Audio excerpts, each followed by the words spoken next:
kiddos, tonight we're going to talk about how we classify organic molecules. For me, this was always one of my favorite things, aside from just flat out naming molecules and the reactions and stuff. But I always loved the idea that you could classify things according to their structure, and I think that that's pretty cool.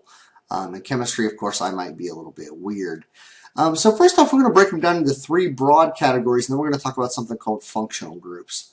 So the first of the three broad categories are what we call acyclic compounds. Now remember, essentially anytime you see an A in front of a word, it means not. So if cyclic means, in a ring or in a circle of some kind, A means not in a circle. So this means we're talking about organic molecules that are in chains of carbons, but they don't have rings in them. So something like heptane here, if we had some branches off of that, so we had 7 carbons, but they were branching, so an isomer of heptane basically. We could have stuff with double bonds, that's still acyclic.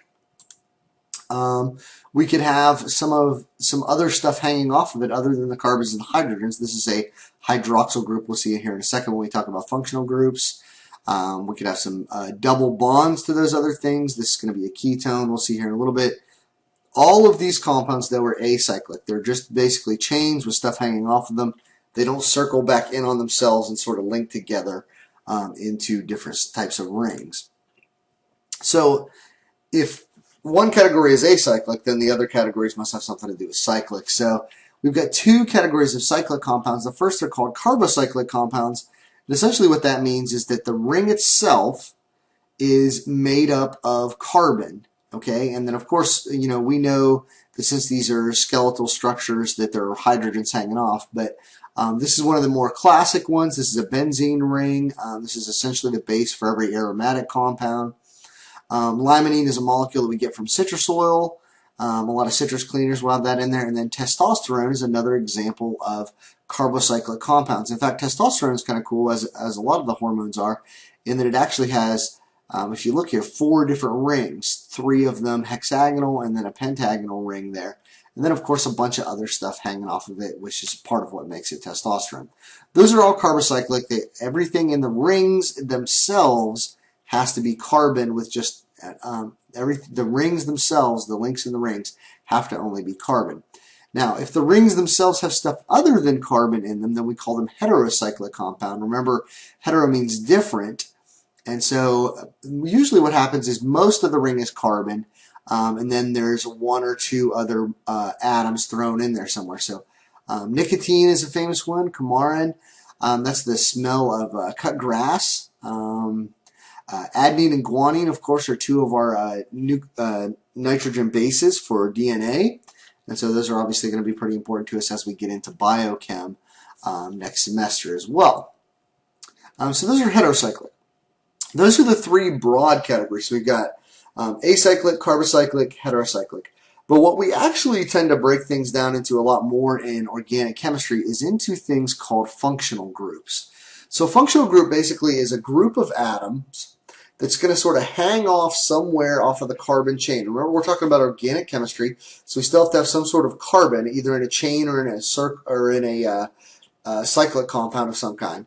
But they're going to be stuff that hangs off of that sometimes, or things within it that allow us to classify it as a functional group and as a certain type of molecule, because these functional groups, the fact that they have an oxygen hanging off it, the fact there's a double bonded carbon, this gives them all some similar chemical properties. So we're going to run through these. I suggest that you make a table of these just so that you can recognize these, and then of course we'll do some work as normal in recognizing them. Now, some of the functional groups aren't technically speaking really functional groups.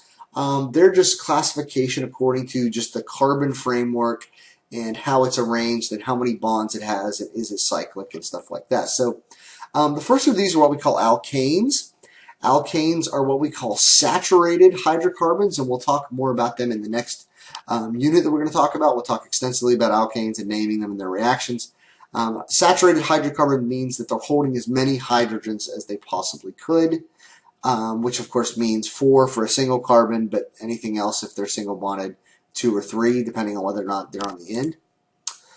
If there's double bonded carbons, those are called alkenes. Triple bonded carbons are alkynes. And essentially, if the molecule has a triple bond in it anywhere, it's an alkyne. Okay, if it has a double bond anywhere in it, it's an alkene. Even if it's got 20 carbons and only 2 of them are double bonded, that's still an alkene. And then we have arenes. Arenes are, sometimes we call them aromatic compounds, and that essentially means that they're based off of a benzene ring. And that seems like, you know, wow, there's a whole name for a category just from that one molecule. And actually the answer to that is yes. There's a massive amount of molecules that are based on this 6-carbon ring structure here. It's pretty special. We'll spend a couple of weeks probably talking about compounds of that sort. So that takes care of the just general carbon framework. So what other sorts of functional groups do we have? Well, we've got alcohols. Alcohols, what makes them a little bit unique is that they've got this little OH hanging off of them, and that OH is actually called a hydroxyl group. And so any compound that has an OH hanging off of it could technically be classified as an alcohol, depending on whether or not it's got something else to it, and we'll talk about what that means here in a second. If there are carbons, and when you see this hanging off, okay, you see all these, that could either be more carbons, it could be hydrogens, whatever. So if you've got an oxygen basically as the middle link between a couple of carbon groups, whether they're methyl groups, propyl groups, ethyl groups, whatever, we're going to classify those as ethers. So this is diethyl ether. This used to be used as an anesthetic. And of course I didn't talk about the alcohols, but this is ethyl alcohol. That's the normal stuff that's in pretty much any sort of drinking alcohol. And then we've got carboxylic acids. You'll notice that there's a similarity here in the carboxylic acids and in the alcohols. So when I said that most things with an OH are called alcohols, that is unless the same carbon that has the OH also has a double bonded oxygen off of it. So if it's a double bonded oxygen on the carbon and then there's an OH there, then that is technically called a carboxylic acid. And actually there's a little bit of a mistake here, guys. Sorry. I'll have to just, since it's late, we'll just cross that out. That would give in that carbon 5 bonds, and that's just not possible, right? So this is acetic acid. Sometimes they're called carboxylic acids, but sometimes we call them organic acids. An acetic acid is one of those. That's the stuff that's in vinegar. So we're definitely going to work a lot with that kind of stuff. Some more oxygen-based compounds. Aldehydes are where you've got a carbon double bonded to an oxygen that's essentially at the end of a chain. In other words, there's nothing really hanging off of it except for the hydrogen.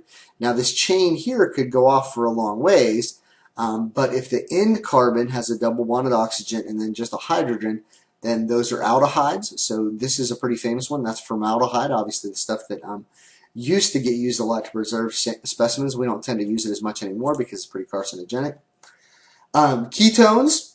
You'll notice that ketones and aldehydes look kind of similar. There's a carbon double bonded to an oxygen, but what makes ketones different than aldehydes is that the double bonded oxygen is not on an end carbon. It's on a carbon that's in the middle of the chain somewhere. So that makes it a ketone, like acetone.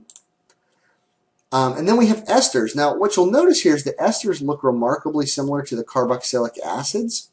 The difference is, instead of it being double bonded oxygen, then bonded to an oxygen, instead of there being a hydrogen here, there's a whole nother group. And again, that group could be a methyl group or an ethyl group. It could be a long chain of carbons, whatever.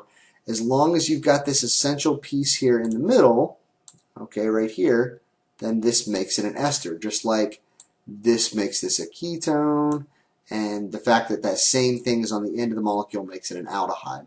So what you want to focus in on is what makes it that specific thing. So that makes it an ester, and that makes it a ketone. Let's talk about some non-oxygen functional groups. And so if we got a carbon bonded to an NH2, that's called a primary amine. That's obviously going to lead into amino acids. And in fact, if we later in the year when we talk about amino acids, you're going to have that carboxylic acid group on one end and the amine group on the other end. That's what makes it an amino acid. And then if we've got carbon triple bonded to a nitrogen, and then obviously some part of the chain off of that, we can have nitriles, and nitriles quite often get used into making polymers. So this is, I believe, acrylonitrile, if I remember correctly. That's one of the formative ingredients in rayon. And then we can have primary amides. Primary amides, again, you see this structure here. You see that double bonded oxygen, but then it's bonded to an amine group. An amine group basically just means an NH2. And that gives us a primary amine. And if you're wondering why they're called primary amines and primary amides, sorry, this is an amide down here with the oxygen hanging off of it, it's because the primary indicates that the nitrogen part of it only has one functional group off of it, and then it's got some hydrogens. If we had some other stuff there, that would make it secondary and tertiary amines, but we'll get into a little bit more of that when we talk biochem towards the end of the year. And then finally, if we've got a chain of carbons or a ring of carbons and it's got a halogen hanging off of it, that X there is just generic for halogen, so fluorine, chlorine, iodine, bromine. We call those alkyl halides or aryl halides if they're off of the benzene ring. And those play a pretty important role. We're going to talk a lot about reactions that create those. And then a couple of sulfur-based ones. We've got thiols and thioethers. You'll notice that the thiol there basically looks like an alcohol, except that it's got a sulfur instead of an oxygen. And the old name for those would be called the mercaptans. That's one of the things that gets added in sometimes to give the smell to natural gas and stuff, so that you can actually tell that it's there. And then thioethers, you'll notice that looks just like an ether, except that instead of an oxygen there, it is a sulfur. And again, if you look at your periodic table, that makes pretty good sense because sulfur is right below oxygen there, and so they're going to react pretty similarly, just like in some ways carbon and silicon can form the same types of bonds in some cases. So remember, groups in the periodic table, the up and down, they're going to have similar chemical properties. All right, so that's a quick run through of functional groups. We're going to dive a lot more into a lot of these functional groups individually. In fact, that's what a lot of the rest of this semester will be, is we're going to take a single group like alkanes, and we're going to talk about how to name it and what sorts of reactions it undergoes and those sorts of things. And that's going to be the bulk of what part of this semester is. So it's kind of important that you can recognize those functional groups so that you're able to do the naming and then able to talk about those different types of reactions. All right, thanks so much, guys.